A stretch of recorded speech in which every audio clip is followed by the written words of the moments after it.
আজকের শ্লোকের বিষয়টি যে এই ভগবত ধামে ভগবানের কাছে ফিরে যাওয়ার যে মুক্তি লাভের উত্তরের যোগ্য ব্যক্তিকে, সেটাই আজকে শ্লোকে বর্ণনা করা হয়েছে। তো তাৎপর্য ছিল প্রথম ছিল শ্রীধর স্বামীর ব্যাখ্যা থেকে বলেছেন যে পিতার উত্তরাধিকার লাভ করার জন্য পুত্রকে শুধু কি বৈধ পুত্রকে শুধু কি থাকতে হবে, জীবিত থাকতে হবে। কোনো পিতার পুত্র যদি জীবিত থাকে তাহলে অটোমেটিকলি তার কি পিতার যে সম্পদ সে উত্তরাধিকার সূত্রে কি সেই প্রাপ্ত পুত্রকে পিতাকে দিতে হবে না, লিখে দিতে হবে না। পিতা যদি লিখে নাও দিতে পারে কি দেন তথাপিও কি উত্তরাধিকার বলে কে সেই পুত্রই তার পিতার সম্পত্তির উত্তরাধিকারী। তো বলছে কেউ যদি এটা বলছে যে তেমনি ভক্তিযুগের অবশ্য পালনীয় বিধিসমূহ অনুসরণ করে যিনি কেবলমাত্র কৃষ্ণ ভাবনামৃতে জীবন ধারণ করেন তিনি স্বাভাবিকভাবেই কি পরমেশ্বর ভগবানের কৃপা লাভের যোগ্য হন, পক্ষান্তরে তিনি ভগবত ধামে উন্নীত হন। তো আমরা কিভাবে ভগবত ধামে যেতে পারবো, মুক্তি লাভের যোগ্য হব? তা বলছে শুধু ভক্তিযুগের অবশ্যই বিধিনিষেধগুলো যদি আমরা কি করতে থাকি, অনুসরণ করে কৃষ্ণ ভাবনামৃত জীবনযাপন করতে থাকি, অর্থাৎ শুধু ইস্কনে থাকলেই হবে। কারণ এখানে থাকা মানে কি চারটি নিয়ম অবশ্যই কি করতে হবে, পালন করতে হবে। কি করতে হবে? মঙ্গল আরতি করতে হবে, এই সকালের মর্নিং সেশনে যাওয়া হয়, দর্শনারতি, গুরু পূজা, ভাগবত পাঠ কি করা হবে, ভক্ত সঙ্গ এটা করা হবে। আর এটা করা মানেই কি আমি যদি এইভাবে করে যাই, ইস্কনে থাকি, তাহলে এক সময় আমি কি করতে আমাকে আমি পরিশুদ্ধ হয়ে ভগবত ধামে যাওয়ার যোগ্যতা লাভ করব। এই জন্য আমাদের শ্রীমৎ ভক্তিচারু স্বামী গুরু মহারাজ বলছে যে এটা ইস্কনটা হচ্ছে একটা জাহাজ। শুধু এই জাহাজে আমরা জাহাজে উঠেছি, জাহাজে থাকলে জাহাজটা কোন দিকে চলমান, তার যাত্রাটা কোন দিকে, ভগবত ধাম। কোথায়? এটা ভগবত ধাম। তো শুধু এই জাহাজে কি দাঁড়িয়ে থাকলে, এই জাহাজে থাকলে চলবে। আমরা যারা জাহাজে উঠেছে ওটা দাঁড়িয়ে থাকলে চলবে, শুধু ধৈর্য সহকারে কি ধৈর্য সহকারে দাঁড়িয়ে থাকলে হবে। দাঁড়িয়ে থাকলে কি এক সময় কি তিনি ভগবত ধামে যেতে পারবেন। তো বলছে আমরা যদি ইস্কনে যুদ্ধ কি টিকে থাকতে পারি তাহলে আমরা কি উত্তরাধিকার বলে কি একসময় ভগবত ধামে কি আমরা পৌঁছে যাব। তো কিন্তু এটা এত সহজ না, ইস্কনে টিকে থাকাটা সহজ না। তো কিছুদিন আগে আমার কাছে একজন ব্যক্তি এসেছিল, তো বলছে যে প্রভু আমি মন্দিরে থাকবো। তো তো এটা বোয়ালখালী থেকে আসছিল। তো আমাকে আগে বলছিল প্রভু মানে সংসারে ঝামেলা হচ্ছে কি ছেলের পুত্রবধূ তার নিজের ওয়াইফের সাথে ঝামেলা হচ্ছে, তো সেই জন্য সে মন্দিরে চলে আসবে।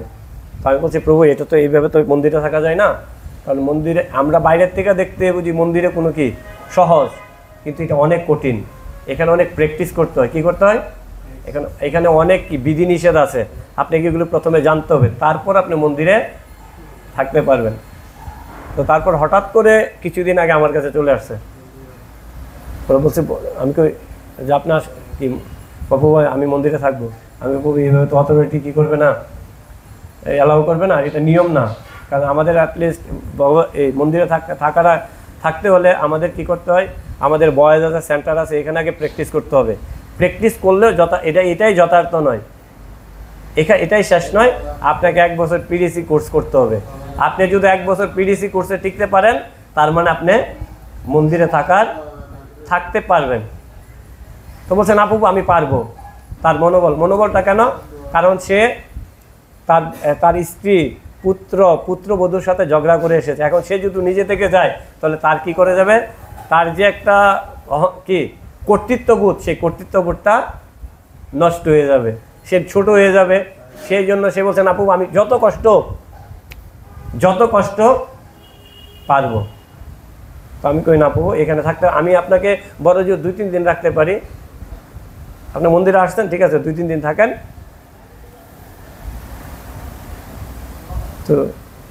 তো 2-3 দিন থেকেছে, থাকার পরে এই যে বললাম না যে কর্তৃত্ববোধ, পরিবারে কর্তৃত্ব কাটাতে পারে না, এই জন্য এটা বাধা দিচ্ছে, সেই জন্য মন্দিরে আসছে। তো মন্দিরে থাকাটা এত চারটিখানি সহজ বিষয় না। বলছে এই আমাদের ইস্কন মন্দিরটা হচ্ছে এটা ইস্কন বলছে সেনাবাহিনীতে সবাই যেতে চায় না, অনেকে পালিয়ে চলে আসে। কি করে পালিয়ে চলে আসে? যেমন আমার একটা ছাত্র আছে, তো সেনাবাহিনীতে কি করেছিল, মা বাবা জোর করে তাকে কি করেছিল, ভর্তি করে দিয়ে সে টিকেছেও। যখন ট্রেনিংয়ে গিয়েছে, ট্রেনিং থেকে কি এক মাস হয় না, 27 দিন ট্রেনিং করেছে, 27 দিনের মাথায় ট্রেনিং থেকে পালিয়ে চলে এসেছে। তাও অনেক ঝামেলা। কি তো ইস্কন হচ্ছে কি সেনাবাহিনীর চেয়ে আচরণ থেকে অনেক, ওইখানে একটু ছাড় আছে কিন্তু এখানে ছাড় নেই।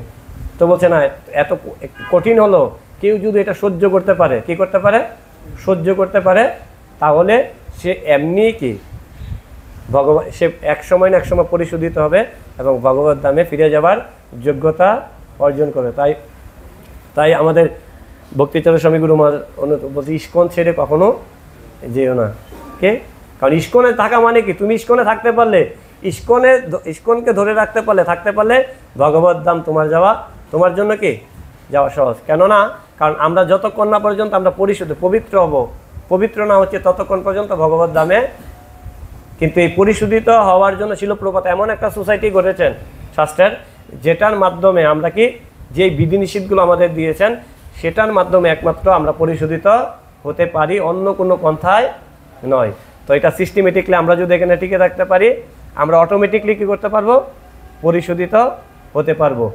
প্রথম হৃদয় থেকে না আসলেও আমরা চক্ষু লজ্জার জন্য মঙ্গলারীতে আসতে হবে। কেননা প্রসাদলে যখন যাব মুখটা দেখাবো কিভাবে, প্রসাদ দেখাবো মঙ্গলারীতি না করলে, 16 মালা ভক্তদের সাথে জপ না করলে, ভাগবত পাঠে না বসলে প্রসাদ পেতে তো লজ্জা লাগবে। অ্যাটলিস্ট প্রথমত সেই লজ্জার জন্য কি করতে হবে, অ্যাটেন্ডেন্স দেওয়ার জন্য আসতে হবে। আর এইভাবে যখন আমরা অ্যাটেন্ডেন্স দেওয়ার জন্য কি 1 দিন 2 দিন 3 দিন 1 মাস 6 মাস 1 বছর আসবো, তখন সেটা কি একটা কি অভ্যাস হয়ে যাবে। বলছে মানুষ অভ্যাসের দাস, মানুষ অভ্যাসের দাস। এর জন্য ভগবদ গীতায় ভগবান বলছেন আমরা আমাদের খারাপ অভ্যাসগুলোকে যদি পরিত্যাগ করতে যাই কিভাবে পারবো, বলছে প্র্যাকটিস করতে হবে। কি করতে হবে? প্র্যাকটিস।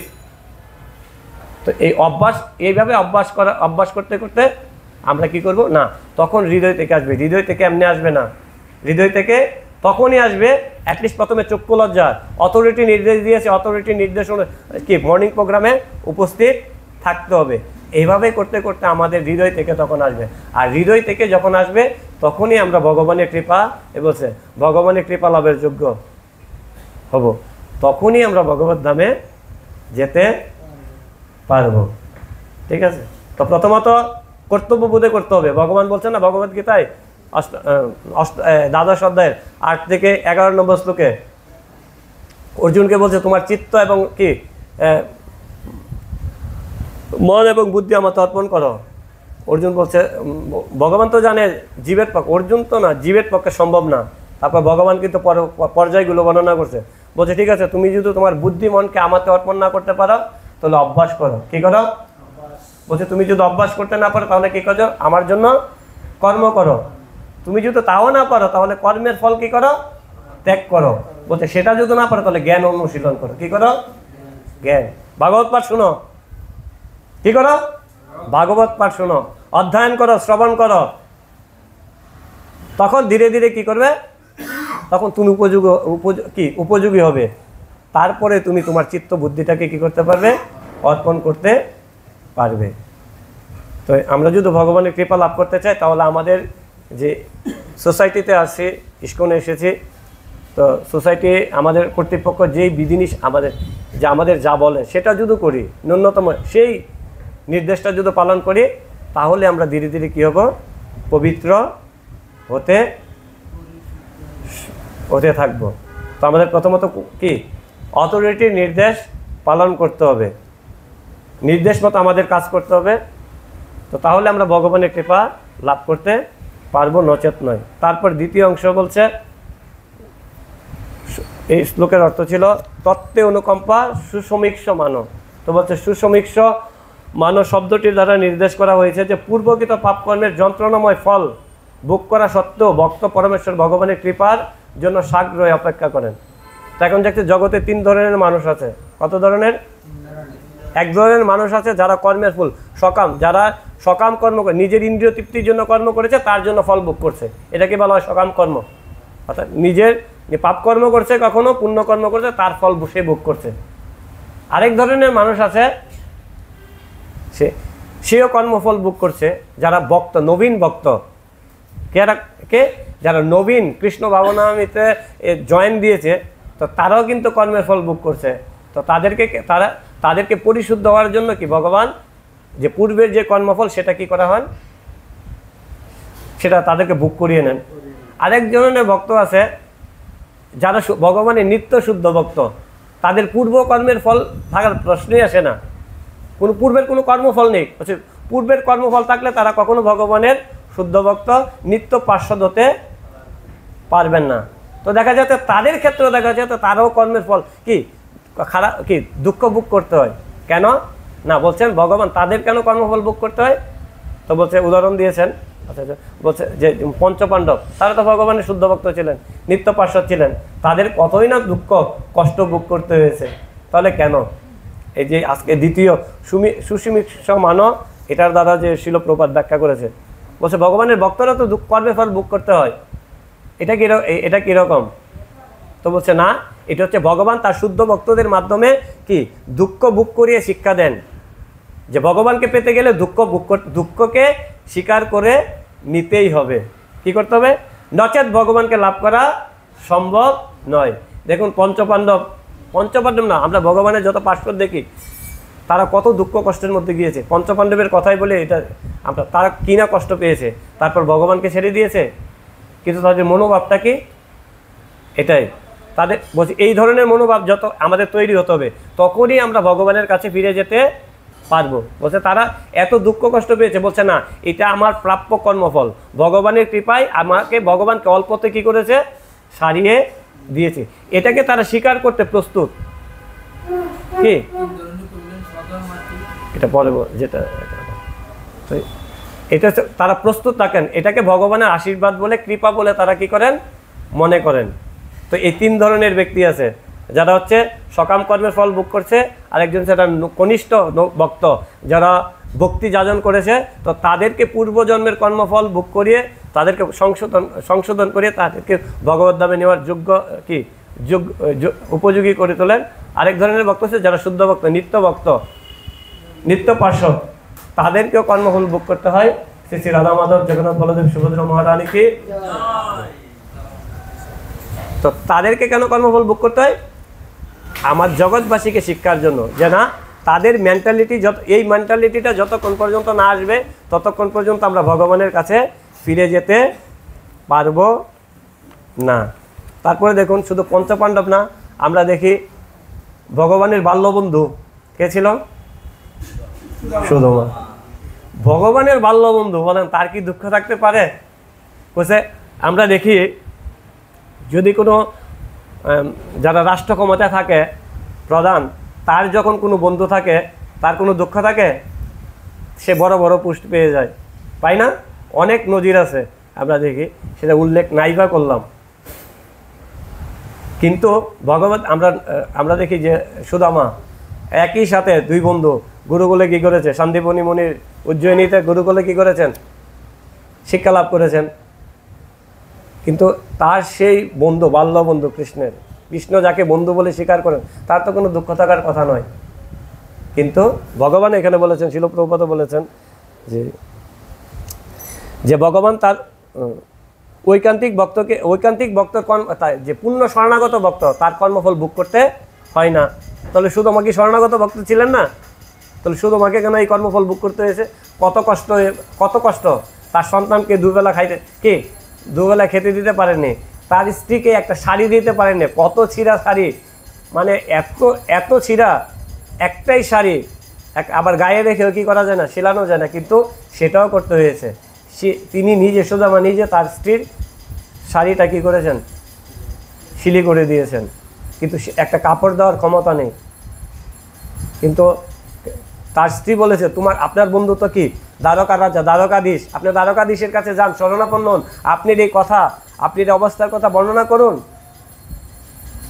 বলছেন তিনি কিন্তু যেতে রাজি না, বলছেন আমার এই দুঃখের জন্য, এটা আমার কর্মফল, এটা আমার কি, আমার প্রাপ্য কর্মফল, আমার কর্মফলের জন্য আমি কেন আমার বন্ধুকে, আমার দ্বারকাধীশ, আমার প্রভুকে কেন আমি কি করব, বিরক্ত করব, আমি কেন বিরক্ত করব। তিনি যাননি। আমরা যে দেখি, যদিও কি স্ত্রীর কি পীড়াপিড়িতে গিয়েছেন, বলতে স্ত্রী বলে দিয়েছে এটা কিন্তু বলবেন, কিন্তু আমরা গিয়ে দেখি তিনি দ্বারকাধীশের কাছে গিয়ে কি তার দুঃখের কথা বলেননি। ভগবান ইন্সপিরেশন করেছেন, উৎসব কি বলেছেন, নিজে থেকে জিজ্ঞাসা করেছেন, এই বন্ধু সুদামা, ভাবির খবর কি, বাচ্চাদের খবর কি, তোমার সব কিছু ঠিক আছে তো? তারপরে দেখছে না সে তার কি পূর্বের কথা কি, তার দুঃখের কথা বলছে না। দেখুন অনেকবার কিন্তু কি করেছেন, তার ভিতর থেকে তার অবস্থার কথা বর্ণনা করে কিনা, অনেক কি খুঁজিয়েছেন, তথাপি সুদামা কি করেননি, বলেননি। বলেছেন কি, বলেননি। তথাপি তারপর আমরা দেখি সুদামা দ্বারকা থেকে বাড়িতে ফিরে যখন গিয়েছেন, দেখেন আমূল পরিবর্তন। কি রাজপ্রাসাদ, স্ত্রী কি রাজরানী, সব দাসদাসী, অগণিত দাসদাসী, তিনি নিজেই নিজের বাড়ি চিনতে পারেনি, তখন তার স্ত্রী এসে তাকে বাড়িতে নিয়ে যান। এটা হচ্ছে এটা হচ্ছে ভগবত ভক্ত। ভগবত ভক্তদের মাধ্যমে ভগবান এই দুঃখ কষ্ট ভোগ করিয়ে আমাদের শিক্ষা দেন, আমাদের কী ধরনের মেন্টালিটি থাকা উচিত, কী ধরনের মনোভাব তৈরি হলে আমরা ভগবানের কৃপা লাভ করতে পারবো। আমরা তো ইভেন এই পর্যায়ে কোনো কিছু দুঃখ আসলে এত ভক্তি করছি, প্রতিদিন মঙ্গল আরতি করছি, জপমালা করছি, জপ ক্লাসে থাকছে, ভাগবত ক্লাস করছি, ভগবান আমাকে এই কি দুঃখটা দিত, ব্লেম করি কিনা? আপনারা করেন না, কিন্তু আমি করি। বলছে না, এইটা হচ্ছে কনিষ্ঠ ভক্তের মনোভাব। বলছে এই মনোভাব থাকা যতদিন থাকবে ততদিন আমরা কখনো ভগবানের কৃপা লাভ করতে পারবো না। বলছে ভগবানের কৃপা লাভ করতে গেলে না, দেখতে হবে যে এটা ভগবানের কৃপা করে আমাকে অল্প দুঃখ দেওয়ার মাধ্যমে আমার কি বড় বিপদ, বড় দুঃখটাকে নাশ করে দিয়েছেন, এই মেন্টালিটি। এখন এই মনোভাবটা তৈরি হবে কি করে? এটা চাইলে তো তৈরি হয় না। এই মনোভাবটা কিভাবে তৈরি হবে? তো বলা হচ্ছে যে যেই ভক্ত নিষ্ঠা সহকারে, এই যে আমরা যে আশ্রমে রয়েছে, শুধু বলছে কি কেউ গৃহস্থ আশ্রমে আছেন, কেউ আমরা ব্রহ্মচারী আশ্রমে আছি, যে আশ্রমে আছে সেই আশ্রমের কর্তব্য কর্মগুলো, বিধি নিষেধগুলো যদি নিষ্ঠা সহকারে পালন করার চেষ্টা করা হয়, বলছে কে এই ধরনের মনোভাব লাভ করতে পারবে? বলছে যে আশ্রমে আছে তার আশ্রমোচিত কর্তব্যগুলো যদি নিষ্ঠা সহকারে সে পালন করার চেষ্টা করে, শুধু চেষ্টা করে, ঐকান্তিকভাবে চেষ্টা করে, তাহলে ভগবান তার সেই ঐকান্তিক ভক্তকেই কী করবেন, সাহায্য করবেন এবং তিনি পরিশোধিত করবেন কিভাবে তার কৃপা লাভ করার যোগ্য তা অর্জন করতে পারে। তখন সেই দায়িত্বটা ভগবান নিয়ে নেন, কিন্তু আমাদের শুধু ঐকান্তিক থাকতে হবে। কারণ আমরা যে আশ্রমে আছি, শুধু আশ্রমের কর্তব্য কর্মগুলো, কি কর্তব্য, আমরা ব্রহ্মচারী আশ্রমে আছি, ব্রহ্মচারী আশ্রমের কি কর্তব্য, গুরুর নির্দেশ, গুরুর জন্য কি করা, বলছে গুরুর জন্য ভিক্ষা করা। এখন তো গুরুর জন্য আমরা ভিক্ষা করতে যাইতে হয় না, শিল প্রপাত আমাদের কি করতে হয়, শুধু বলছে না তুমি কি করো, মর্নিং প্রোগ্রাম করো, আর তুমি যা জেনেছো সেটাই কি করো, প্রচার করো। কি করো, প্রচার করো। ভিক্ষা করতে যাইতে হয়?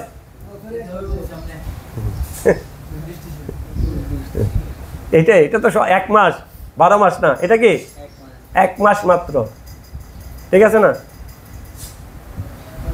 তো সেই জন্য আমাদের কর্তব্য কর্মগুলো নিষ্ঠা সহকারে পালন করার কি করতে হবে, চেষ্টা করতে হবে। তাহলে সেই নিষ্ঠাটা থাকলে কি, নিষ্ঠা থেকে কি হবে, রুচি থেকেই কি ভাব, তারপর প্রেম। শুধু নিষ্ঠা থাকতে হবে। নিষ্ঠাটা না থাকলে কখনো ভগবান তার সেই ভক্তকে সহযোগিতা করবেন না। কি করেন না? ভগবান বলছেন আমি সবাইকে সহযোগিতা করি না। কাকে সহযোগিতা করি? যে ঐকান্তিক, যে চেষ্টাশীল ভক্ত। বলছে আমি সেই ভক্তকে আমি সহযোগিতা করি যে ঐকান্তিক এবং চেষ্টাশীল। তো চেষ্টাটা করতে হবে আমরা যে আশ্রমে রয়েছে সেই আশ্রমোচিত কর্তব্য কর্মগুলো করার, তাহলে ভগবান আমাদেরকে কি করবেন, কৃপা করবেন। তো আর এখানে আর আমরা এই ভগবানের কৃপা লাভ করতে আমরা এখন আমরা তো এখানে যারা আছেন সবাই ভক্তি করছি। তো ভক্তি করা সত্ত্বেও কেন আমরা এই ভগবানের কৃপাটা লাভ করতে পারিনি? প্রথমত আমরা আমাদের মধ্যে সেই ঐকান্তিকতাটা পূর্ণরূপে নেই। তো কেন এই ঐকান্তিক আমরা এতদিন প্র্যাকটিস করছি, ওই ঐকান্তিক ভাবটা কেন আসছে না? না আসার কারণটা কি? তো কারণটা হচ্ছে বলছে যে এখানে যে বলছে আমাদের বলছে বৈষ্ণব অপরাধ কোনটা? আমরা এখানে ভক্তি করছি, চেষ্টা করছি, আমরা চেষ্টা করছি না যে তা নয়, চেষ্টা করছি, কিন্তু চেষ্টার মাত্রার চেয়ে বৈষ্ণব অপরাধের মাত্রাটা যেটা আমার চেষ্টাটাকে কি করছে? ডেকে দিচ্ছে। কি করছে? তো এই জন্য বলছে, তো কিছু আমি গত পরশুদিন একটা লেকচার শুনেছিলাম আমাদের হলধর স্বামী মহারাজের, শ্রীমৎ হলধর স্বামী মহারাজের। তো উনি বর্ণনা করছেন যে বলছে ভগবান এই শাস্ত্রের কোথাও লেখা নাই যে বৈষ্ণব অপরাধ করলে বৈষ্ণব অপরাধীকে ক্ষমা করে দেওয়া হয়। যে লেখা আছে শাস্ত্রে লেখা আছে কোথায়? কি লেখা আছে? পাপ করলে পাপীকে কি করা হয়? ক্ষমা করে দেওয়া হয়। বলছে তার উদাহরণ আছে। তার উদাহরণকে জগাই মাদার মতন পাপী আর কেউ ছিল? প্রতিদিন তারা ব্রাহ্মণ ছিল, বেদজ্ঞ ব্রাহ্মণ ছিল। প্রতিদিন কি তারা কি শাস্ত্র ঘাটতো, শাস্ত্র ঘেটে মানে সবচেয়ে জঘন্য পাপ কোনটা সেটাই তারা করতো। কিন্তু ভগবান কি করছে? জগাই মাদায় পাপী ছিল। চৈতন্য মহাপ্রভু আগে, নিত্যানন্দ প্রভু কাকে আগে উদ্ধার করার জন্য নিয়েছেন? বলছে আমি এমন একজন পাপীকে কি করব? উদ্ধার করব, যেটা সারা জগৎব্যাপী একটা দৃষ্টান্ত হয়ে থাকবে। তো তিনি কি করেছেন? জগাই মাদাইকে কি করেছেন? উদ্ধার করেছেন। বলছে কেন উদ্ধার করেছেন? তো আচার্যরা ব্যাখ্যা করেছে, জগাই মাদায় পাপ করেছে, জঘন্য পাপ করেছে, কিন্তু কোনো বৈষ্ণব অপরাধ করেনি, বৈষ্ণব সমালোচনা করেনি। সেই জন্য কি করেছেন? জগাই মাদাইকে ভগবান কি করেছেন? কৃপা করেছেন। তো বলছে আমাদের কৃপা করে, আমরা তো চেষ্টা করছি, কিন্তু আমাদের চেষ্টার চেয়ে বৈষ্ণব অপরাধের মাত্রাটা কি বেশি বাড়ি। বলছে বৈষ্ণব অপরাধীকে ভগবান কখনো কি করেন না? সাহায্য করেন না। কৃপা তো পরের কথা, কোনো সাহায্য ভগবান তার থেকে মুখ ফিরিয়ে নেন। তার উদাহরণকে চাপাল গোপাল গ্রাম সম্পর্কে ভগবানের মামা হয়, মামা ভাগ্না হয়। তো বলছে এ নিমাই, তুমি তো, আমরা তো গ্রাম সম্পর্কে মামা ভাগ্না, তুমি আমার ভাগিনা, আমি তোমার মামা, আমার এই অবস্থা দেখো, কুষ্ঠ কি তার গলিত কুষ্ঠ, তার মাংস ঘষে পড়ছে, পোকা কিলবিল করছে, তুমি আমাকে দেখো। বলছে না, তোমাকে দেখবো না, তুমি একটা বৈষ্ণব অপরাধী, তোমাকে আরো কিটে খাক, তুমি আরো বছর। করেনি, যদিও করেছে 5 বছর পর। কত বছর পর? 5 বছর পর করেছে।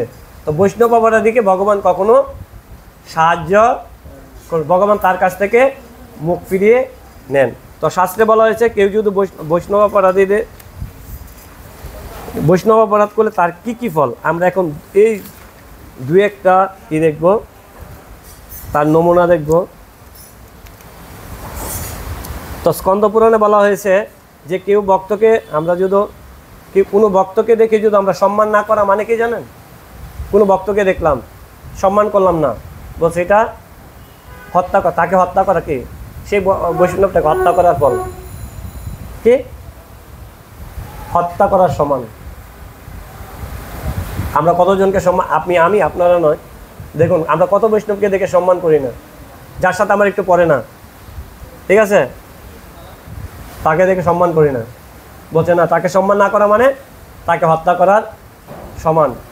তারপরে মার্কণ্ডীয় মুনি এবং ভগীরথের বার্তা আলাপে বলা হয়েছে, বলছে দূর থেকে কোনো বৈষ্ণবকে দেখে যদি আমরা প্রণাম না করি তাহলে তার ফল কি জানেন?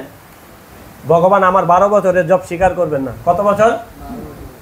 একদিন 16 মালা জপ করতে কত কষ্ট, হ্যাঁ, কত কষ্ট করে 16 মালা জপ 2 ঘন্টা বসে থাকি। বলছে 12 বছর, এইভাবে 12 বছরের জপ ভগবান কি করবেন না?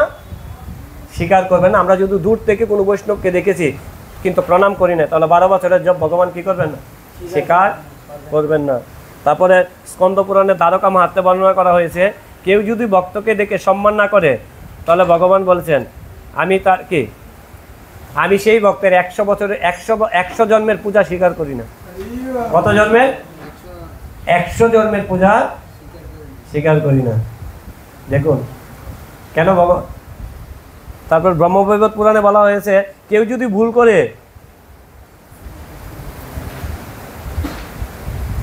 যে এটা ব্রহ্মবৈবর্ত পুরাণে বলা হয়েছে, যেটা আমি বললাম যে পাপ থেকে মুক্ত হয়, কিন্তু অপরাধ কি বৈষ্ণব অপরাধ থেকে মুক্ত হওয়া যায় না। কারণ শাস্ত্রের কোথাও লেখা নেই যে বৈষ্ণব অপরাধ থেকে কি মুক্ত হওয়া যায়। বলছে পাপ কর্ম থেকে মুক্ত হওয়া যায়। পাপ কর্ম থেকে মুক্ত হওয়ার পন্থাও কি আমরা শাস্ত্রে দিয়েছে। তো ভাগবতমে দেখি আমরা যখন বৈষ্ণব অপরাধ থেকে মুক্ত হওয়ারও কিন্তু শাস্ত্রের পন্থা কি দিয়েছে, দেওয়া হয়েছে। সেটা কি বলছে? এটা বৈষ্ণব অপরাধ থেকে অবশ্য এটা অপরাধ কি থেকে? পাপ কর্ম থেকে। যখন পঞ্চম স্কন্ধের 28 অধ্যায়ে, যখন 26 অধ্যায়ে যখন সুখদেব গোস্বামী 28টি নরকের বর্ণনা দিয়েছেন, তো 28টি নরকের বর্ণনা থাকলে আরও অনেক কি নরক আছে, যে যে কর্ম করবে সেই কর্ম অনুসারে তাকে সেই নরকে নিয়ে শাস্তি দেওয়া হয়। তো সুখদেব গোস্বামী বর্ণনা করছেন যে হে গুরুদেব, তাহলে মানুষ এই পাপ কর্ম থেকে কীভাবে মুক্ত হতে পারে? তো বিভিন্ন বিধান দিয়েছেন। কি দিয়েছেন? তো লাস্টে বলছে, বিভিন্ন বিধানের পর বলছে হরিনাম করলে কি হয়? পাপ থেকে মুক্ত হয়। যার উদাহরণ হচ্ছে জগাই মাদাই। জগাই মাদাই পাপী ছিল, হরিনামে উদ্ধারিল। ঠিক আছে। তারপর আরও কে দেখি যা পাপী ছিল, রত্নাকর দস্য পাপী ছিল, রাম নাম মরা বলতে বলতে রাম নাম করতে করতে সে বাল্মীকি মুনি হয়েছে। তারপরে আর কে ছিল? মৃগারী, পশু হত্যা করতো, সেও নারদ মুনির নির্দেশে কি হরিনাম করে কি পাপ থেকে। তো বলছে শাস্ত্রে আছে পাপ থেকে মুক্ত হয়, বিধান হয়, কিন্তু বৈষ্ণব অপরাধ থেকে মুক্ত হওয়ার বিধান কোথাও দেওয়া হয় নাই। তো তাহলে আমরা তো বৈষ্ণব অপরাধ করে যাচ্ছি, তাহলে আমাদের বৈষ্ণব অপরাধ থেকে আমরা কিভাবে মুক্ত হব? কিভাবে মুক্ত হব? তো এর জন্য বলছে না, এর জন্য বলছে আমাদের বৈষ্ণব সমালোচনা থেকে দূরে থাকতে হবে। আর যেই বৈষ্ণব অপরাধটা করেছে তার জন্য অনুশোচনা, একমাত্র অনুশোচনাই তাকে কি করতে পারে?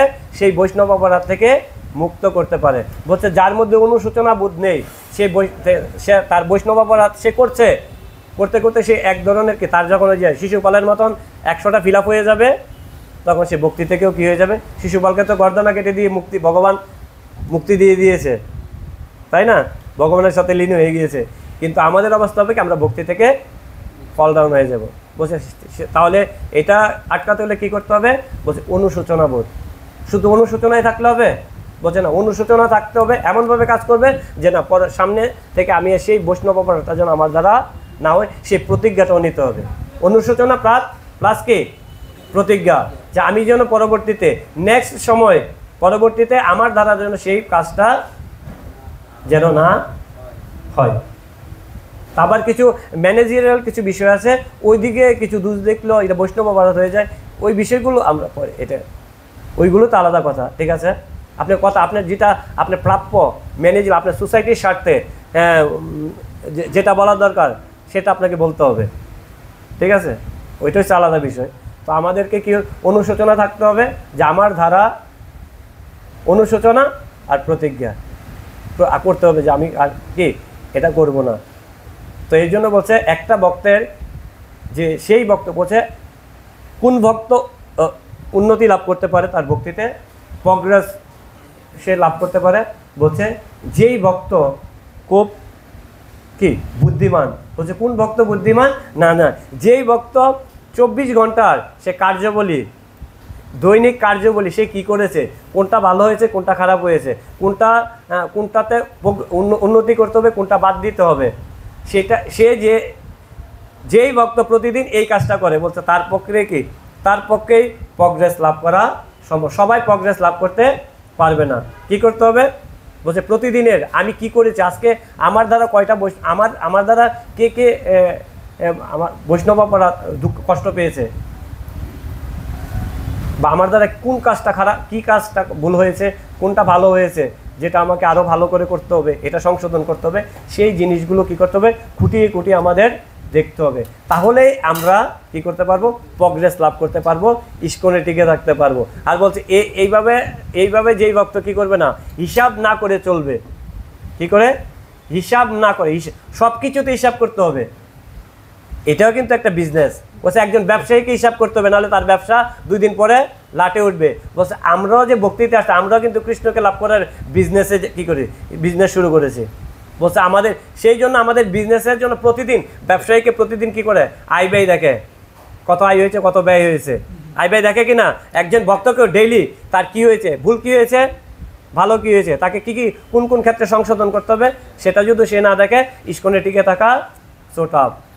আর ইস্কনে থাকতে হলে আমাকে ওই ভক্তকে ওইটা দেখতে হবে। আর আমি যদি ওইভাবে দেখি ইস্কনে কোনো মতে জীবনটা পার করতে পারি, ব্যাক টু গডের। কেননা এই ইস্কনরূপী জাহাজটা গন্তব্য হচ্ছে ভগবত ধাম। কোথায়?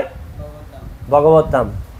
তো সেই জন্য বলছে, এখানে বলছে লাস্টে বলছে, যা এখানে দায়ভাগ শব্দটি দ্বারা নির্দেশ করা হয়েছে, নিজেকে অগ্নিতে রূপান্তরিত না করে কেউ যেমন সূর্যের কাছে যেতে পারে না। বলছে সূর্যলোকে যেতে হলে আমি এই লোক থেকে, এই বডিতে আমি সূর্যলোকে যেতে পারবো না, কারণ সূর্যের যেই তেজ আমরা 40 ডিগ্রি টেম্পারেচার তাপমাত্রায় সহ্য করতে পারছি না। আর সূর্যের কাছাকাছি, সূর্য কাছাকাছি গেলে কত তাপমাত্রা, বলছে সেই ধরনের কি করতে হবে, তাহলে আমাকে কি করতে হবে, সূর্য কি অগ্নিময়, প্রবল তেজ, তো আমাকে অগ্নিতে রূপান্তরিত করতে হবে। কি করতে হবে?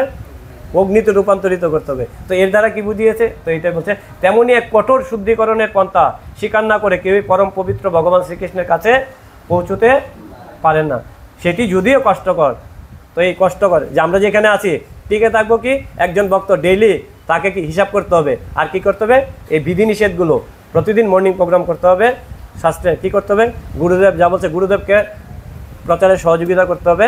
এই কাজগুলো যেই ভক্ত করতে পারে সেই ভক্তই কি করতে পারবে, ইস্কনে আজীবন মানে মৃত্যু অবধি টিকে থাকা তার পক্ষে সম্ভব। ঠিক আছে।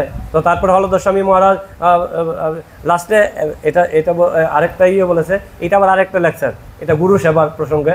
তো এখানে বলেছে যে ঠিক আছে, অনেকে আমরা ইস্কনে আসি, এসে বলি যে না এখানে কি, এখানে অনেক আমার পক্ষে না। কখন এই মন্দির ত্যাগ করতে বাসনাটা জাগে, যখন আমার পক্ষে, আমার অনুকূলে থাকে না, আমি এটা চাচ্ছি কিন্তু এটা সম্ভব হচ্ছে না এখানে, তখনই বলি না আমরা এই মন্দিরটা আমার জন্য উপযোগী, বৃন্দাবনে। কোথায়? বৃন্দাবনে।